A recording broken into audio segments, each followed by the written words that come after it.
और अब हम बात करेंगे दिल्ली की। दिल्ली एनसीआर की बिगड़ी आबो हवा की। कई इलाकों में बेहद खराब श्रेणी में पहुंचा है एयर क्वालिटी इंडेक्स। लोगों को सांस लेने में दिक्कत हो रही है।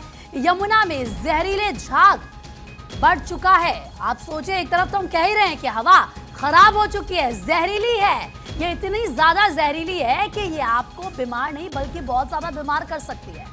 और अब ऐसे में यमुना की अगर बात करें तो जो जहरीला झाग है यमुना में वो बढ़ चुका है। छठ से पहले यमुना के दूषित पानी ने लोगों की परेशानी बढ़ा दी है, चिंता बढ़ा दी है, क्योंकि जाहिर सी बात है छठ पूजा में यमुना पर लोग जाते हैं और वहां पर पूजा पाठ वो करते हैं, भगवान सूर्य को अर्घ वो देते हैं। लेकिन अब ऐसे में वो लोग ये सोच रहे हैं कि भाई ये सब कैसे होगा। इस वक्त मैं 4 तस्वीरें पहले आपको दिखा रही हूँ। लोधी रोड की तस्वीर आप देखिए, अक्षरधाम, आनंद विहार और यह इंडिया गेट की तस्वीर है।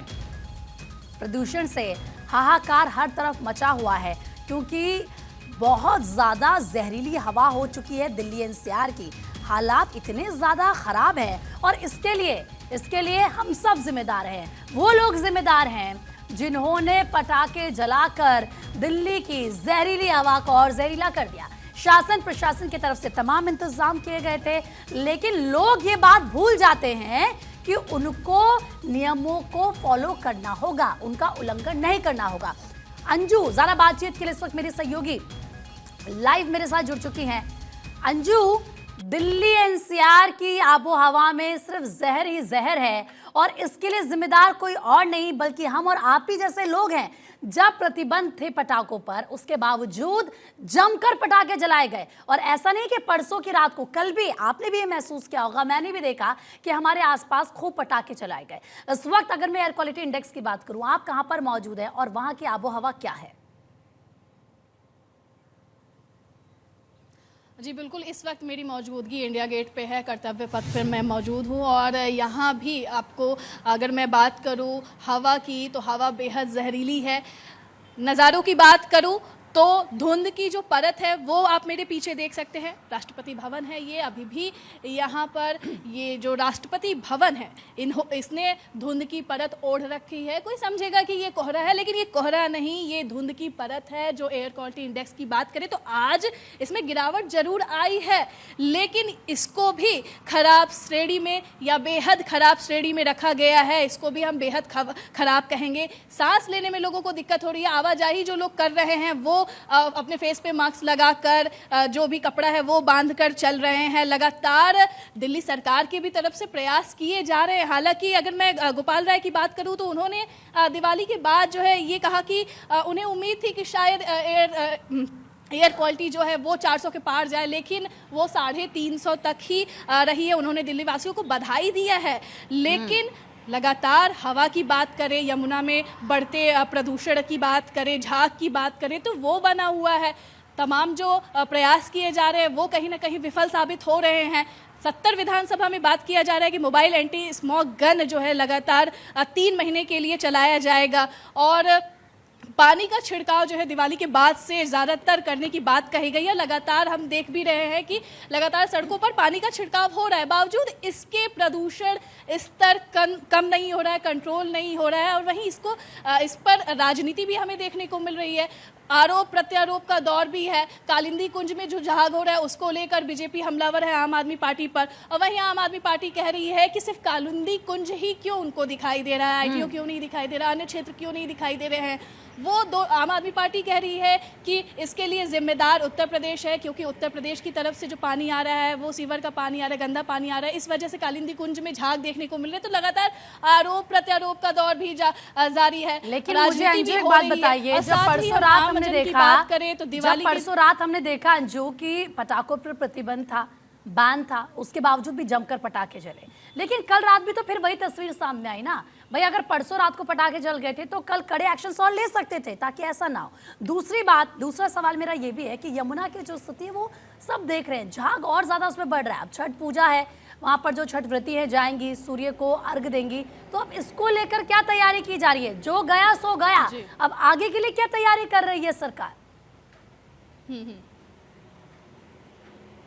बिल्कुल कड़े कदम उठाए जाने चाहिए थे, क्योंकि कल रात भी पटाखे जो है भारी संख्या में फोड़े गए, लेकिन इसको देख कर इस पर कड़े कदम उठाते हुए सरकार नजर नहीं आ रही। वहीं छठ पूजा की बात करें तो छठ पर्व को लेकर गोपाल राय का ये कहना है कि दिल्ली में लगभग 1000 जगहों पर छठ पूजा की तैयारी की जा रही है। यमुना को साफ करने की जो कोशिश है वो लगातार की जा रही है। उनकी तरफ से दावा ये किया जा रहा है कि छठ पर्व दिल्ली वाले आराम से और साफ पानी में पूजा करेंगे, पूजा अर्चना करेंगे। देखने वाली बात होगी कि इन तमाम दावों पर सरकार कितनी खरी उतरती है। क्या छठ पूजा जो तमाम लोग जो व्रती महिलाएं हैं वो यमुना में क्या गंदे पानी में ही करेंगे या पानी की स्थिति साफ होगी, ये देखने वाली बात होगी। जी बिल्कुल अंजू, आपने सही कहा, लेकिन सबसे बड़ी बात यह है कि ये जो एक्शन लेने की बात कही जाती है इनमें कितनी तेज़ी है, और दूसरी बात कितनी गंभीरता से इन एक्शंस को फॉलो किया जाता है। क्योंकि जब हम ये बात समझते हैं कि चाहे हम हवा की बात कर ले, हम पानी की बात कर ले, सब कुछ दूषित नज़र आता है। क्योंकि बात सिर्फ ये नहीं है कि हम ये कहेंगे कि लोग बीमार हो रहे हैं, जो आने वाली पीढ़ी है, जो छोटे छोटे बच्चे हैं, हम उन्हें क्या दे रहे हैं, हम अपने आगे की जनरेशन को क्या दे रहे हैं, सवाल तो ये खड़ा हो रहा है।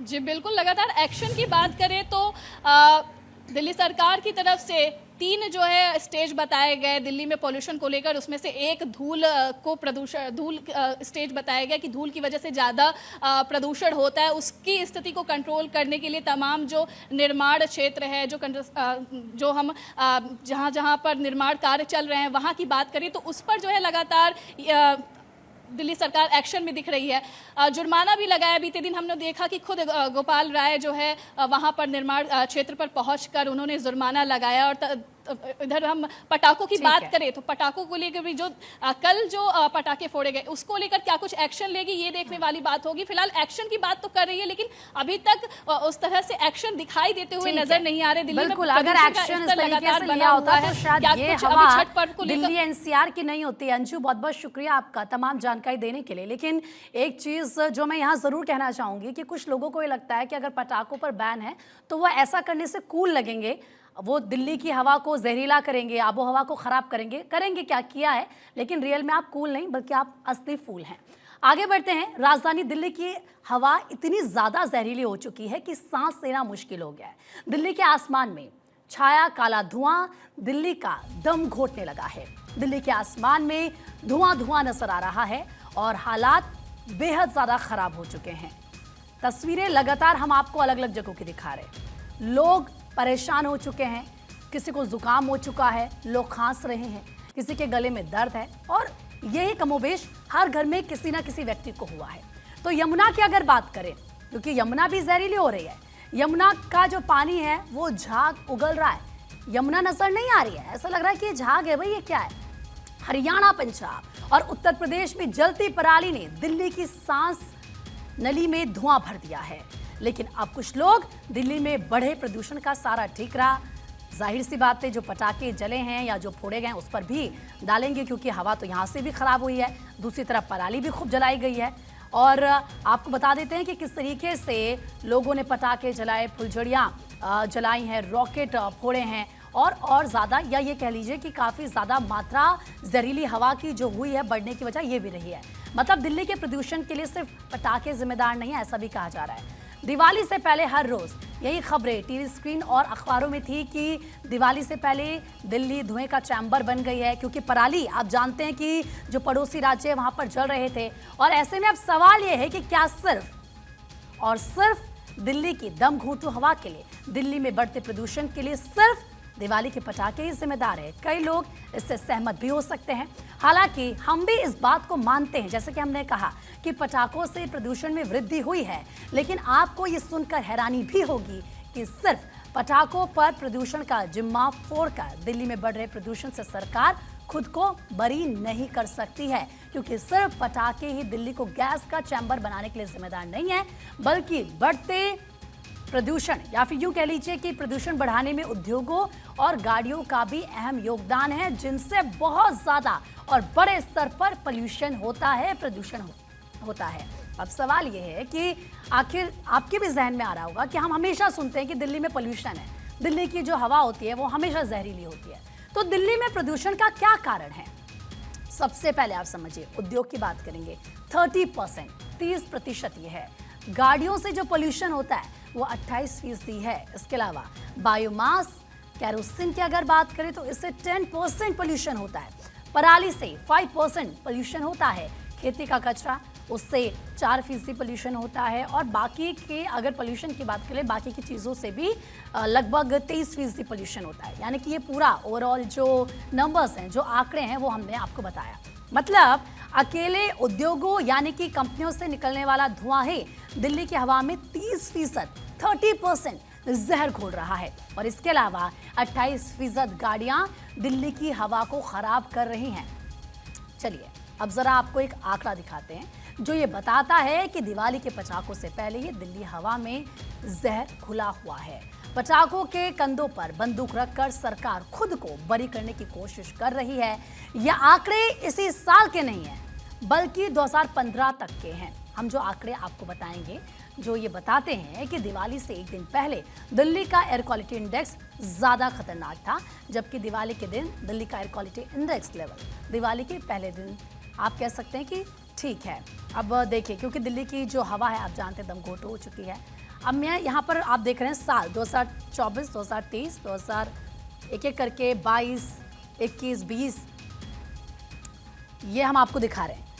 हर साल के आंकड़े आपके सामने। अब देखिए सबसे पहले 2015 की अगर बात करेंगे तो दिवाली से एक दिन पहले 353 ये आंकड़ा था।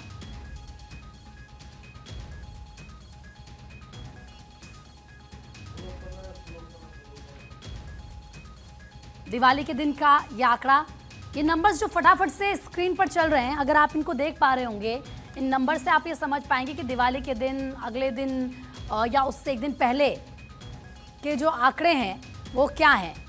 और ये बहुत ही चिंता की बात है।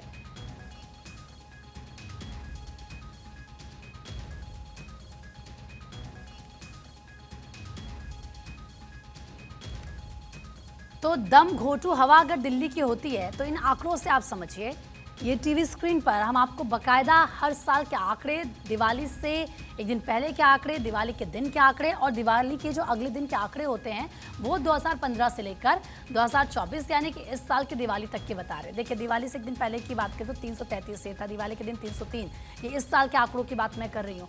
फिर आप देखेंगे नंबर वाइज आपको नीचे नीचे 2023, 2022 ऐसे करके हर साल के आंकड़े हम आपको दिखा रहे हैं। अब ये आंकड़े तो आपने देख लिए हैं, जानकारों का क्या मानना है जरा ये भी समझ लेते हैं। जानकारों का मानना है कि ये सही है कि पटाखे प्रदूषण बढ़ाते हैं, लेकिन इनके अलावा और भी दूसरे सोर्स हैं जो हवा को खराब करते हैं, जैसे कि गाड़ियां हो गई, इंडस्ट्रियों से निकलने वाला धुआं हो गया, कंस्ट्रक्शन एक्टिविटी हो गई, या फिर आप थर्मल पावर प्लांट की बात कर लीजिए। ये पटाखों से ज़्यादा प्रदूषण फैलाने के लिए जिम्मेदार हैं क्योंकि इनसे बहुत ज़्यादा पोल्यूशन होता है। 4 दिन पहले दिल्ली का जो एयर क्वालिटी इंडेक्स था वो 350 को पार कर गया था। उस समय हम सब लोगों को इस बात का चिंता थी और डर सता रहा था कि दिवाली के अगले दिन प्रदूषण का स्तर कहीं 400 के पार न चला जाए। आज प्रदूषण का स्तर गंभीर श्रेणी में जाने से नियंत्रित हुआ है। ये QI का स्तर 4 दिन पहले 350 था, आज 360 है। लेकिन ये जो आप बात कह रहे हो कि कुछ जगहों पे पटाखे जलाए गए, मेरा उनसे भी निवेदन है, पूरी दिल्ली जब दिल्ली के सांसों के संकट से लड़ाई लड़ रही है, खुशियां मनाने के साथ साथ लोगों की जिंदगी बचा रही है, आप भी सहयोग करिए। अगर सब लोग सहयोग करते तो ये प्रदूषण का स्तर और भी कम होता। दिवाली पर पटाखे ना फोड़ने की अपील देश में होती रही है। इस बार अभिनेत्री अमीषा पटेल और राजपाल यादव ने लोगों से पटाखे न जलाने की अपील की थी, जिसके बाद दोनों की जमकर सोशल मीडिया पर ट्रोलिंग हुई। राजपाल यादव वीडियो संदेश जारी कर जनता से माफी भी मांग चुके हैं। दीपावली की ढेर सारी शुभकामनाएं। अभी 2 दिन पहले मेरे सोशल मीडिया से एक वीडियो डाला गया था जिसको मैंने तुरंत ही हटवा दिया था। इस वीडियो से देश दुनिया में जिस किसी की भी भावना आहत हुई है तो मैं हृदय से क्षमा प्रार्थी हूं और दीपावली की खूब अच्छे से खुशियां मनाएं और अच्छे से रहें, स्वस्थ रहें, व्यस्त रहें। जय हिंद। तो दिल्ली में बढ़ते प्रदूषण के पीछे पटाखों को जिम्मेदार ठहराने वालों पर बीजेपी ने भी जमकर हमला बोला। बीजेपी प्रवक्ता शहजाद पूनावाला ने कहा कि दिल्ली में बढ़ते प्रदूषण की जिम्मेदार सिर्फ दिल्ली सरकार है। आज दिल्ली के बच्चे पटाखे नहीं जलाएंगे, क्यों? क्योंकि दिल्ली में अरविंद केजरीवाल की सरकार है जो पटाखे नहीं जलाने देती, होली पे पानी से नहीं खेलने देती। दिल्ली की स्थिति खराब है प्रदूषण की, ये बात हम भी मानते हैं और हमें भी दिल्ली के लोगों की स्वास्थ्य की चिंता है। आपसे एक निवेदन भी करते हैं कि अब और कुछ दिनों की ये सरकार है, अरविंद केजरीवाल की सरकार, इसको हटाएंगे, भारतीय जनता पार्टी की सरकार बनाएंगे और दिल्ली में प्रदूषण मुक्त दिल्ली भी बनाएंगे और एक स्वच्छ दिल्ली, स्वस्थ दिल्ली दिल्ली वालों के लिए तैयार करेंगे। बीजेपी का कहना है कि दिल्ली में सरकार प्रदूषण को कम करने के बजाय पटाखों पर दोष फोड़ रही है, जो कि सही नहीं है। सिर्फ पटाखों को प्रदूषण का जिम्मेदार ठहराकर दिल्ली सरकार बच नहीं सकती है। दिल्ली सरकार ने यमुना की हालत बद से बदतर कर दी है। दिल्ली को गैस चेम्बर बना दिया, मास्क लगाकर घूमना पड़ रहा है, दिवाली को दोष देते हैं, पंजाब की पराली को भूल गए, यूपी को दोष देते हैं, हरियाणा को दोष देते हैं और देखिए यमुना जी को पानी को भी इतना जहरीला बना दिया है। और केवल पटाखों को और दिवाली को टारगेट करने से कुछ हासिल नहीं होगा। ये वही अरविंद केजरीवाल और आम आदमी पार्टी है जो शराब घोटाले से लोग छूट के आते हैं बेल पर तो पटाखे फोड़ते, तब वो क्लीन पटाखे होते हैं, वो पॉल्यूटिंग नहीं होते, वो सेकुलर पटाखे होते हैं और ये बाकी पटाखे कम्युनल हो जाते हैं। दिल्ली के पर्यावरण मंत्री गोपाल राय ने शुक्रवार को राष्ट्रीय राजधानी में बढ़ते वायु प्रदूषण से निपटने के लिए एंटी स्मॉग गन को हरी झंडी दिखाई। उन्होंने कहा कि दिल्ली में वायु प्रदूषण को नियंत्रित करने के लिए पूरे शहर में 200 एंटी स्मॉग गन तैनात की जाएगी। सुनिए। प्रदूषण का स्तर गंभीर श्रेणी में जाने से नियंत्रित हुआ है, लेकिन कभी भी जा सकता है। इसलिए हम अपना अभियान और आज से तेज कर रहे हैं। पूरे दिल्ली के अंदर ये स्पेशल अभियान एंटी स्मॉग गन के द्वारा वाटर स्प्रिंकलिंग का शुरू कर रहे हैं और दिल्ली के लोगों से भी अपील है, आप भी अपने हिस्से का प्रदूषण को कम करिए। हम सब मिलकर के प्रयास करेंगे तो प्रदूषण को हम नियंत्रित कर पाएंगे। तो देखिए, इस बात से सब इत्तेफाक रखते हैं कि पटाखे खतरनाक हैं, पटाखों में निकलने वाला धुआं सेहत के लिए हानिकारक है। लेकिन सवाल सिर्फ यही है कि बढ़ते प्रदूषण के लिए सिर्फ पटाखे ही जिम्मेदार है। आपको बता दें कि पटाखे बनाने में कौन कौन से केमिकल का इस्तेमाल किया जाता है। तो पटाखे बनाने में जिन जिन केमिकल्स का इस्तेमाल किया जाता है वो मैं इस वक्त आपको बता रही हूँ। ये जो आप देख रहे हैं ये है पोटेशियम नाइट्रेट। ये ऑक्सीडाइजर के रूप में काम करता है और विस्फोट के लिए ऑक्सीजन प्रोड्यूस करता है। इसके अलावा जिस केमिकल का इस्तेमाल किया जाता है वो है सल्फर, जो कि आप ये पीला रंग का देख रहे हैं। पटाखे में चमक और चिंगारी के लिए इसका इस्तेमाल किया जाता है। ये दो केमिकल आपने देखे जिनका इस्तेमाल किया जाता है। अब और कौन कौन से केमिकल्स होते हैं? चारकोल, ईंधन के सोर्स के तौर पर उसको इस्तेमाल किया जाता है, चारकोल को पटाखे बनाने के लिए। दूसरा एल्यूमिनियम, ये जलने की प्रक्रिया में यानी कि प्रोसेस में मदद करता है, तो ये वो केमिकल्स हैं। इसके अलावा बेरियम नाइट्रेट, इससे हरे रंग की चिंगारी निकलती है। ठीक है, इसके बाद जिस केमिकल का इस्तेमाल किया जाता है वो है स्ट्रोंटियम नाइट्रेट, इससे लाल रंग की चिंगारी निकलती है। जो आप देखते हैं ना, हरे रंग की, लाल रंग की, अलग अलग कलर्स की चिंगारी निकलती है। कॉपर कंपाउंड, ये नीले रंग पैदा करता है, यानी कि जो स्पार्कल्स आप देखते हैं कलरफुल, वो इन केमिकल के इस्तेमाल की वजह से ही निकलता है। तो इन केमिकल्स का इस्तेमाल किया जाता है जिससे अलग अलग कलर्स निकलते हैं और जिनसे बच्चे खुश होते हैं। आपने देखा होगा जब स्पार्कल्स निकलते हैं।